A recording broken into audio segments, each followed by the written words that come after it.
Hello guys, আজকে আমরা চামড় মাখা করবো। প্রথমে চামড়গুলো ভালো করে ধুয়ে নিচ্ছি, তারপরে ঝাল ধুয়ে নিচ্ছি, তারপরে চামড়গুলো ভালো করে কুটে নিচ্ছি।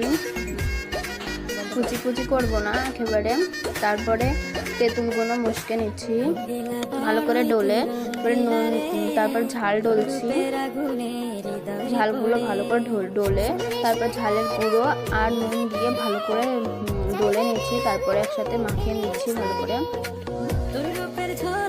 ভালোভাবে মাখিয়ে নিব। তারপরে ফাইনালি আমাদের মাখানো ডান। তারপরে আমরা সবাই খাচ্ছি, অনেক মজা হয়েছে মাখানোটা। তারপরে সবাই কাড়াকাড়ি করছি, লাস্টে আর নেই, সবাই কাড়াকাড়ি করে সবাই ঝাল রয়েছে। এত কাড়াকাড়ি করে আমরা সবাই ঝাল পেলাম, অনেক মজা। সেই বাই।